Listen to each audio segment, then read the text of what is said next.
నమస్తే, welcome to story report. Maharashtra రాజకీయాలు అనూహ్య మలుపులు తిరుగుతున్నాయి. తిరుగుబాటుకు 2 రోజుల క్రితం వరకు సీఎంతోనే ఉన్న శివసేన నేత ఏక్నాథ్ షిండే హఠాత్తుగా హిందుత్వ ప్రమాదమని, ఎన్సీపీ కాంగ్రెస్ తో పొత్తేమిటని ప్రశ్నిస్తున్నారు. ఎమ్మెల్యేలే కాదు ఎంపీలు కూడా తనతోనే అంటున్నారు. ఇటు ఉద్దవ్ ఠాక్రే సీఎం అధికార నివాసం వదిలేసి మాతోశ్రీకి వెళ్లిపోయారు. అటు శివసేన కార్యకర్తలు ఆగ్రహంతో రగిలిపోతున్నారు. బాల్ ఠాక్రే వేసిన పునాదుల్ని బీజేపీ కదిలించగలదా? మరాఠా సెంటిమెంట్ ని రాజకీయ వ్యూహాలు ఓడిస్తాయా? ఇదే వాటి స్టోరీ బోర్డ్. జస్ట్ 2 వారాల్లో సీన్ మొత్తం మారిపోయింది. రాజ్యసభ ఎన్నికలు, విధాన మండలి ఎన్నికలప్పుడే శివసేన జాగ్రత్త పడాల్సింది. కానీ ఉద్దవ్ ఠాక్రే తండ్రి బాల్ ఠాక్రే లాగా కంటి చూపుతో పార్టీని, మహారాష్ట్రను శాసించలేరు. పార్టీ పట్టుజారుతుంటే కట్టడి చేయాల్సింది. కానీ ఆయన నేతలకు దూరంగా ఉన్నారనే విమర్శలు పోగేసుకున్నారు. ఇవన్నీ కలిసి శివసేన ఇప్పుడు సంక్షోభం ముంగిటి నిలబెట్టాయి. బాల్ ఠాక్రే వేసిన పునాదుల్ని బీజేపీ కదిలించగలదా? మరాఠా సెంటిమెంట్ని రాజకీయ వ్యూహాలు ఓడిస్తాయా? శివసేనకి మళ్లీ పుంజుకునేంత శక్తి ఉందా? మహారాజకీయాలు ఏ మలుపులు తిరుగుతున్నాయి? పదవిలో ఉన్న ముఖ్యమంత్రి సాక్షాత్తు అధికారిక నివాసం వదిలి సొంత ఇంటికి వెళ్లిపోయాడు. కిడ్నాప్కు గురయ్యామంటూ రెబల్ ఎమ్మెల్యేలు కొందరు వెనక్కొచ్చారు. రాయబారానికి వెళ్లిన ఎమ్మెల్యే అవతలి పక్షంలో చేరాడు. తిరుగుబాటు మానేసి దారికొస్తే కూర్చొని మాట్లాడుకుందామని అధికార పక్షం ఆఫర్లు. వెరసి ప్రజాస్వామ్యమా ఇది, లేక కేవలం అధికారం కోసం ఆడే డ్రామా మాత్రమేనా? ఒకటా రెండా? ఎన్ని మలుపులు, ఎన్ని రాజకీయాలు, ఎన్ని ప్రశ్నలు! మహాపరిణామాలు కొద్ది రోజులుగా సంచలనంగా మారాయి. సినిమాల్లో కూడా కనిపించనన్ని ట్విస్టులు మహారాష్ట్ర రాజకీయాల్లో కనిపిస్తున్నాయి. కాంగ్రెస్, నేషనలిస్ట్ కాంగ్రెస్ పార్టీ అండతో ఉద్దవ్ ఠాక్రే సారథ్యంలో శివసేన నడుపుతున్న మహావికాస్ అఘాడీ కూటమి సర్కార్ తీవ్ర సంక్షోభంలో కూరుకుపోయింది. వెనక్కి తిరిగొచ్చే పరిస్థితే లేదని తిరుగుబాటు వర్గం స్పష్టం చేస్తోంది. ఇంకా చెప్తే మాదే అసలైన శివసేన అంటున్నారు. ఈ పరిస్థితిలో నేడో రేపో ఉద్దవ్ ప్రభుత్వం పతనం తప్పదనిపిస్తోంది. పరిస్థితి చూస్తే ప్రభుత్వాన్ని కాపాడుకోవడం ఎలాగూ కుదిరేలా లేదనేది ఉద్దవ్కి స్పష్టమవుతున్న అంశం.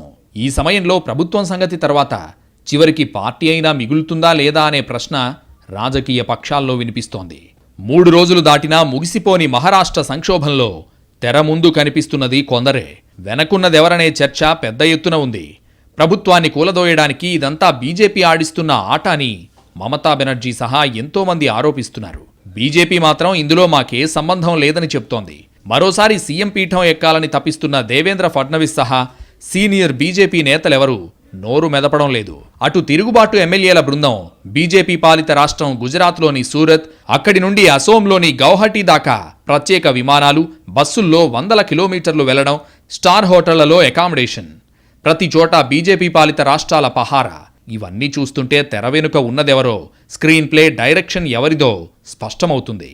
పైగా షిండే స్వయంగా బీజేపీతో పొత్తు పెట్టుకునే ఆప్షన్ గురించి మాట్లాడటం ఎలాగూ తెలిసిన విషయమే. తిరుగుబాటు చేసిన ఏక్నాథ్ షిండే కూడా బీజేపీతో కలిసి వెళ్ళాలని సిఫార్సు చేస్తున్నట్టు చాలా విచిత్రం. నన్ను చేయాలి, లేకపోతే ఇంకా నా వాళ్ళని తీసుకోవాలి, ఇటువంటి షరతులు పెడతారు. కానీ ఇక్కడ బీజేపీతో వెళ్ళాలి అని ఆయన చెప్తున్నారు. అంతేకాకుండా కాంగ్రెస్, ఎన్సీపీల మీదనే మా ఆగ్రహం అని కూడా చెప్తున్నారు. నేను ఇంకో వీడియోలో చెప్పాను, ఉద్దవ్ ఠాక్రే ఆయన విధానాల్లో ఉన్న పొరపాట్లు ఇవన్నీ. అవి ఎలా ఉన్నా కానీ షిండే మటుకు బీజేపీ వత్తాస్తోనే ఇదంతా చేస్తున్నారంటానికి ఆయన గుజరాత్కు, ఇప్పుడు అసోంకు వెళ్ళి గౌహటిలో మకాం వేయడం, ఇవన్నీ చాలా స్పష్టంగా నిరూపిస్తున్నాయి. అందుకని అసలు తిరుగుబాటు వెనకే ఉన్నటువంటి బీజేపీ కేంద్ర ప్రభుత్వం తిరుగుబాటు తర్వాత మళ్ళీ ఎన్నికలకు ఎందుకు వెళ్తుంది? ఆ షిండేను ఉపయోగించుకొని ప్రభుత్వాన్ని ఏర్పాటు చేయడానికే వాళ్ళు మొగ్గు చూపుతారు. ఇప్పుడు గవర్నర్ కూడా ఆసుపత్రిలో చేరారు అంటే ఆయన కాలయాపన చేస్తారు. అలాగే ఇప్పుడు ఇదివరకు తమిళనాడులో మనం చూసాం, ఇంకా కర్ణాటకలో కూడా చూసాం, చాలా రాష్ట్రాల్లో చూసాం. వాళ్ళకి నచ్చితే క్షణాల మీద నిర్ణయం తీసుకుంటారు. సమయం కావాలన్నప్పుడు రకరకాల సాకులతో దాన్ని వాయిదా వేస్తారు. అయితే ఈ ఎపిసోడ్ వెనుక ఎవరున్నారనే దానికంటే దీని పరిణామాలు ఎలా ఉంటాయి, ఏం జరగబోతోంది అనేది ఇప్పుడు ఆసక్తికరం. నిజానికి ఈ పరిణామాలేవి దేశంలో కొత్త కాదు. గతంలో గోవా, కర్ణాటక, మధ్యప్రదేశ్ సహా పలుచోట్ల ప్రతిపక్షాల ప్రభుత్వాలను కూల్చడానికి బీజేపీ సాగించిన ఆపరేషన్ కమల్ను తేలిగ్గా మర్చిపోలేం. ఇప్పుడు మహారాష్ట్రలోనూ అదే జరుగుతోంది. కాకపోతే 2019లో తగిలిన దెబ్బతో ఈసారి ఆచితూచి అడుగేస్తూ ఆఖరి క్షణం వరకు తాను బయటపడకూడదన్న జాగ్రత్త వహిస్తోంది. అయితే ఇక్కడ అలాగని తప్పంతా బీజేపీదే అనడానికి వీల్లేదు. ఇందులో ఉద్ధవ్ స్వయంకృతాపరాధమూ ఉంది. కరోనా కాలం, సర్జరీతో బలహీనపడ్డ ఆరోగ్య కారణాలు ఏమైనా సొంత ఎమ్మెల్యేలకు సైతం ఉద్ధవ్ అందుబాటులో లేరనేది ప్రధాన ఆరోపణ. చుట్టూ ఉన్న కోటరీ ఉండనే ఉంది. అందరి బలవంతం వల్లే సీఎం అయ్యానంటున్న ఉద్ధవ్ తీరా తన రాజకీయ వారసుడిగా కుమారుడు ఆదిత్యను భుజానికెత్తుకున్నారు. ప్రభుత్వ ఏర్పాటుకు పరిశ్రమించిన షిండే లాంటి వాళ్లకు ఇది రుచించడం లేదు. హిందుత్వ నినాదంతో బీజేపీకి సహజ మిత్రపక్షమైన శివసేన లౌకికవాదాన్ని నెత్తినెత్తుకోవడమూ శివసైనికులకు మింగుడు పడట్లేదు. అన్నింటికీ మించి కేంద్రం చేతిలోని ఈడీ వేధింపుల భయం, సీబీఐ సవాళ్లు ఉండనే ఉన్నాయి. అయితే ఈ ఎపిసోడ్కు పునాదులు 2019 అక్టోబర్ అసెంబ్లీ ఎన్నికల తర్వాతే పడ్డాయని చెప్పాలి. ఎందుకంటే ఆ ఎన్నికల్లో ముందు చేసుకున్న ఒప్పందం ప్రకారం శివసేన బీజేపీతో కలిసి ప్రభుత్వం ఏర్పాటు చేయకుండా కాంగ్రెస్, ఎన్సీపీలతో కలిసింది. మెజారిటీ లేకుండానే ఎత్తులు వేసే బీజేపీ సింగిల్ లార్జెస్ట్ పార్టీగా ఉన్న చోట చెలరేగిపోదా? ఇప్పుడు మహారాష్ట్రలో జరిగింది కూడా అదే. పైగా బీజేపీకి కాంగ్రెస్ని దేశంలో లేకుండా చేయాలని ఎప్పటినుంచో ఉంది. బీజేపీ రాజకీయ లక్ష్యాలన్నీ దీని చుట్టూ ఉంటాయి. కానీ మహారాష్ట్రలో కాంగ్రెస్తో కలిసి ప్రభుత్వం ఏర్పాటు చేసిన శివసేన కాంగ్రెస్కు బలం పెరిగే ఛాన్స్ ఇచ్చింది. ఈ అసంతృప్తి కూడా బీజేపీలో ఉంది. అయితే 2 వారాల క్రితం కూడా మహాపరిణామాలు ఇలా జరుగుతాయని ఎవరూ ఊహించలేదు.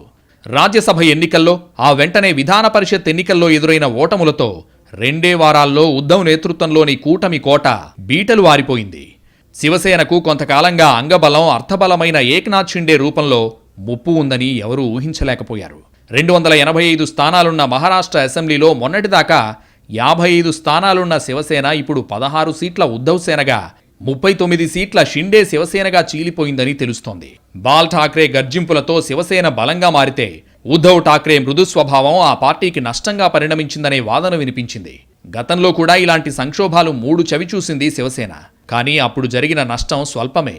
పైగా అప్పుడు బాల్ ఠాక్రే ఉన్నారు. ఇప్పుడు కంటి చూపుతో శాసించే నేత లేకపోవడం ఆ పార్టీకి మైనస్సే. అయితే మాత్రం శివసేన ఈ సంక్షోభానికే చెదిరిపోతుందా? ఈ ఎపిసోడ్ నుండి శివసేన ఎలా తేరుకుంటుంది?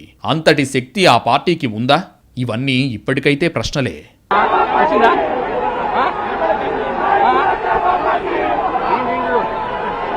మహారాష్ట్ర రాజకీయాలు దేశవ్యాప్తంగా ఆసక్తి రేపుతున్నాయి. గంట గంటకో మలుపు తీసుకుంటున్నాయి.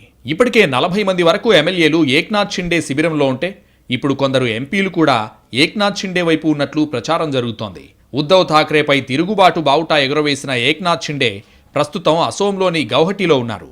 బ్లూ రాడిసన్ హోటల్లో 40 మంది వరకు ఎమ్మెల్యేలున్నారు. వారిని చూసి మిగతా ఎమ్మెల్యేలు కూడా ఉద్ధవ్ ఠాక్రేను వీడుతున్నారు. ఫలితంగా శివసేనలో రెబల్ ఎమ్మెల్యేల సంఖ్య క్రమంగా పెరుగుతోంది. ఓ దశలో ఏక్నాథ్ షిండే క్యాంపులో 50 మంది ఎమ్మెల్యేలు ఉన్నారని జాతీయ మీడియాలో కథనాలొచ్చాయి.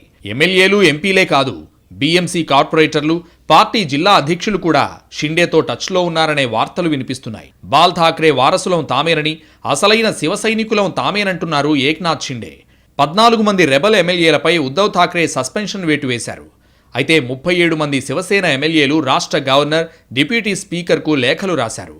అంతేకాదు గవర్నర్ ఎదుట బల నిరూపణకు తామంతా సిద్ధంగా ఉన్నట్లు రెబల్ ఎమ్మెల్యేలు స్పష్టం చేస్తున్నారు. ఎన్సీపీ, కాంగ్రెస్తో చేతులు కలిపి శివసేన పార్టీని నాశనం చేస్తున్నారనేది తిరుగుబాటు వర్గం నుండి వినిపిస్తున్న ప్రధాన ఆరోపణ. తాజా పరిణామాలను చూస్తుంటే ఏక్నాథ్ షిండే శివసేన పార్టీపై పూర్తి స్థాయిలో పట్టు సాధిస్తున్నట్లు స్పష్టమవుతోంది.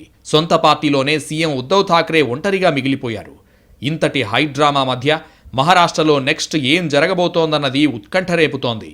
ఉద్ధవ్ ఠాక్రే సీఎం అధికారిక నివాసాన్ని ఖాళీ చేసి వెళ్లిపోయారు గాని పదవికి రాజీనామా చేయలేదు. ఒకవేళ ఆయన రాజీనామా చేస్తే గవర్నర్ అతిపెద్ద పార్టీ అయిన బీజేపీని ప్రభుత్వ ఏర్పాటుకు ఆహ్వానించే అవకాశం ఉంది. ఉద్ధవ్ ఠాక్రే రాజీనామా చేయకుంటే విశ్వాస పరీక్ష ఎదుర్కోవాల్సి ఉంటుంది. సంఖ్యాబలం లేనందున ఆయన ప్రభుత్వం కూలిపోతుంది.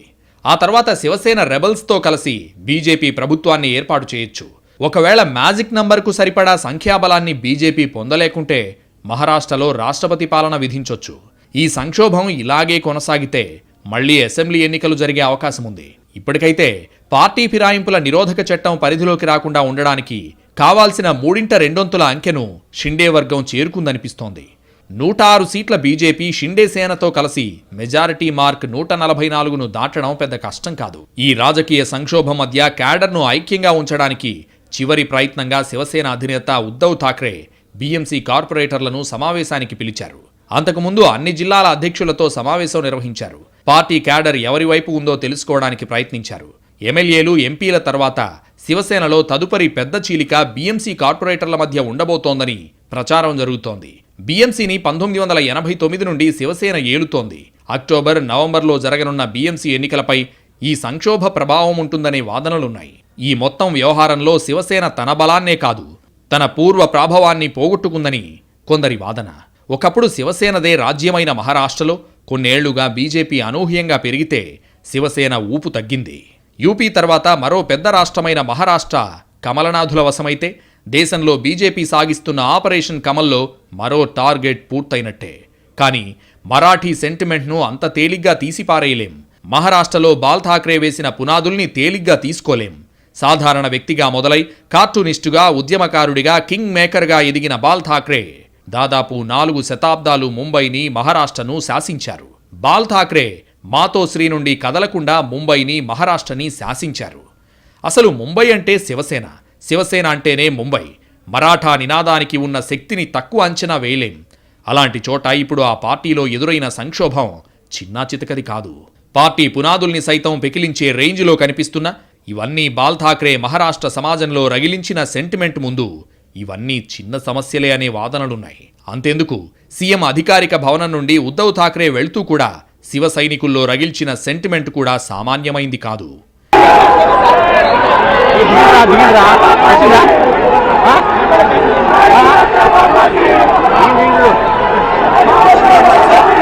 టైం చూసి దెబ్బ కొట్టడం రాజకీయం. కాంగ్రెస్కి ప్రాణం పోసి తనను అధికారానికి దూరం నెట్టిన శివసేనపై బీజేపీ ఎప్పట్నుండో గుర్రుగా ఉంది. దానికి తోడు అత్యంత అజాగ్రత్తతో ఉన్న ఉద్ధవ్ ఠాక్రే ధోరణి కూడా శివసేనకి నష్టంగా మారింది. బాల్ ఠాక్రే అంటే ఉన్న భయభక్తులు ఉద్ధవ్ ఠాక్రేపై శివ సైనికులకు లేవు. పైగా ఆయన ఎమ్మెల్యేలకు దూరంగా ఉన్నారనే వాదన ఉండనే ఉంది. కానీ ఇంత జరిగినా ఎన్నో సంక్షోభాలను చూసిన పార్టీ, మరాఠా గడ్డ మీద బలమైన పునాదులున్న పార్టీ, కొందరు నేతలు గట్టు దాటితే బలహీనమవుతుందనుకోవడం సరికాదు. శివసేన సెంటిమెంట్ బాల్ ఠాక్రే నుంచి మరో నేతకు బదిలీ అయ్యే అవకాశం లేదు. కాబట్టి ఎంతమంది పార్టీ మారినా ఠాక్రే వారసులను బలహీనపరచటం అంత తేలికైతే కాదు. దీన్ని బీజేపీ ఎలా బ్రేక్ చేస్తుందో చూడాలి. శివసేన గురించి మాట్లాడాలంటే ఓ 5 దశాబ్దాలు వెనక్కి వెళ్ళాలి. మరాఠా హక్కులు, భూమిపుత్రుల నినాదంతో శివసేన ఏర్పాటు చేశారు బాలాసాహెబ్ ఠాక్రే. తర్వాత హిందుత్వాన్ని భుజాలకెత్తుకున్నారు. భూమిపుత్రుల సిద్ధాంతంతో తెరపైకొచ్చి కరుడుగట్టిన ప్రాంతీయ తత్వంతో ముందుకెళ్లి శివసేన నడిపించిన మరాఠా యోధుడు బాల్ ఠాక్రే. కరుడుగట్టిన ప్రాంతీయవాది అని విమర్శించిన, అరాచకవాది అని ప్రత్యర్థులు ఆడిపోసుకున్న, తాను నమ్మిన సిద్ధాంతం కోసం చివరిదాకా నిలబడ్డాడు బాల్ ఠాక్రే. మహారాష్ట్ర రాజకీయాల్లో సుమారు 5.5 దశాబ్దాలకు పైగా శివసేన ఒక బలమైన రాజకీయ శక్తిగా ఎదుగుతూ వచ్చింది. మరాఠీల హక్కుల పరిరక్షణ ఎజెండాగా పార్టీ మొదలైంది. అయితే మరాఠీల హక్కుల పరిరక్షణ, మరాఠీ అస్తిత్వవాదాలకు హిందుత్వ ఎజెండా జోడించిన పార్టీ వ్యవస్థాపక అధ్యక్షుడు బాల్ ఠాక్రే శివసేనను పటిష్ట పునాదుల మీద నిలబెట్టారు. ఆ తర్వాత ఆ పార్టీ పక్కా హిందూ పార్టీగా ముద్ర వేసుకుంది. ఆ తర్వాత సుదీర్ఘకాలం పాటు బీజేపీకి సహజ మిత్రపక్షంగా కంటిన్యూ అయింది. మరాఠా రాజకీయాలను శాసించిన ఠాక్రే వేసిన పునాదులపై బలంగా ఎదిగిన శివసేన ముంబై రాజకీయాలను 5 దశాబ్దాలుగా రూల్ చేస్తోంది. కరుడుగట్టిన హిందుత్వవాదిగా తెరపైకొచ్చిన బాల్ ఠాక్రే ఎన్ని అవాంతరాలు ఎదురైనా ఆ బాటను వీడలేదు. నేను మరాఠా పుత్రుణ్ణి, ఆ తర్వాతే భారతీయుణ్ణి అంటారు బాల్ ఠాక్రే. మరాఠీ మనూస్ అంటే మరాఠీలకే మహారాష్ట్ర అన్న నినాదమే ఆయన్ను నడిపించింది, రాజకీయంగా గెలిపించింది. ఇంత చరిత్ర ఉన్న శివసేన ఇప్పుడు సంక్షోభం అంచున ఉంది. గర్జించాల్సిన పెద్ద పులి సాత్వికంగా ఉంటే ఎలా? బాల్ ఠాక్రేకు, ఉద్ధవ్ ఠాక్రేకు ఉన్న తేడా అదే. కనుసైగతో రాజకీయాలను, పార్టీని శాసించిన బాల్ ఠాక్రే నుండి తండ్రి తీరుతో ఏమాత్రం పొంతనలేని ఉద్ధవ్ ఠాక్రే హయాంలో పార్టీలో అనేక మార్పులొచ్చాయి. హిందుత్వానికి బ్రాండ్ అంబాసిడర్ అనేలా ఉండే పార్టీ సెక్యులర్ పార్టీలతో చేతులు కలపటం ఆ పార్టీ నేతలకు రుచించలేదు. అయితే సీఎంగా ఉద్ధవ్ పగ్గాలు చేపట్టకపోయుంటే ఏక్నాథ్ సీఎం అయ్యేవారు. అయితే ఉద్ధవ్ స్వయంగా సీఎం కావడంతో ఆయన ఆశలపై నీళ్లు చల్లినట్లయింది. 2019 ఎన్నికల తర్వాత రెండోసారి సీఎంగా ప్రమాణ స్వీకారం చేసిన ఫడ్నవీస్ 48 గంటల్లోనే రాజీనామా చేశారు. అసెంబ్లీలో బల నిరూపణ చేసుకోవాలని గవర్నర్ ఆదేశించడంతో ఆయన రాజీనామా చేయాల్సొచ్చింది. 2019లో అధికారం కోసం శివసేన బద్ధ శత్రువులైన కాంగ్రెస్, ఎన్సీపీతో కలిసి మహావికాస్ అఘాడీ సంకీర్ణ ప్రభుత్వాన్ని ఏర్పాటు చేసింది. ఉద్ధవ్ ఠాక్రే సీఎం అయ్యారు. దీంతో బీజేపీ, శివసేన మధ్య దూరం పెరుగుతూ వచ్చింది. అయితే షిండే తిరుగుబాటు వ్యవహారం అనేక అనుమానాలకు కారణమవుతోంది. నిజానికి ఎమ్మెల్యేలతో కలిసి క్యాంప్కు వెళ్లడానికి 2 రోజుల ముందు కూడా ప్రభుత్వ కార్యక్రమాల్లో చురుగ్గా పాల్గొన్నారు. సీఎం ఉద్ధవ్తో కలిసి కనిపించారు. అకస్మాత్తుగా తిరుగుబాటు బావుట ఎగరవేశారు. దాదాపు 2.5 ఏళ్లుగా మహావికాస్ అఘాడీ సర్కార్లో మంత్రిగా కొనసాగుతున్న ఏక్నాథ్ షిండేకు, ఆయన అనుచరులకు ఇంత హఠాత్తుగా హిందుత్వం ప్రమాదంలో పడిందని ఎందుకు గుర్తుకొచ్చిందన్నది ఆసక్తికరంగా మారింది. అఘాడీ కూటమి అసహజం అని ఇంత ఆలస్యంగా షిండేకు తెలియడం ఏమిటనే చర్చ మొదలైంది. ఏక్నాథ్ షిండే తన బ్యాచ్ ఎమ్మెల్యేలను తీసుకుని గుజరాత్కు, ఆ తర్వాత అసోంకు వెళ్లారు. ఆ 2 రాష్ట్రాల్లోనూ బీజేపీ అధికారంలో ఉంది. ఈ రచ్చంతా జరుగుతున్న సమయంలో ఫడ్నవీస్ ఢిల్లీలో కీలక మంతనాలు మొదలుపెట్టారు. ఈ ఎపిసోడ్ అంతా పరిశీలిస్తే షిండే తిరుగుబాటు వెనక కమలం పార్టీ హస్తం ఉందనే అంశం స్పష్టం. ఈ పరిణామాల మధ్య ఇప్పుడు ఏకంగా శివసేన పార్టీ భవిష్యత్తే అయోమయంలో పడిందనే సూచనలు కనిపిస్తున్నాయి. కానీ సంక్షోభాలు, తిరుగుబాట్లు రాజకీయాల్లో సహజమే అని, అన్నింటికీ తట్టుకుని మళ్లీ పుంజుకునే శక్తి తమకుందని ఉద్ధవ్ ఠాక్రే వర్గం భావిస్తోంది. అన్నిటికీ మించి బాల్ ఠాక్రే వారసులుగా నేతలు గోడ దూకినా పార్టీ క్యాడర్ తమ వైపే ఉంటుందని ఠాక్రే భావిస్తున్నారు.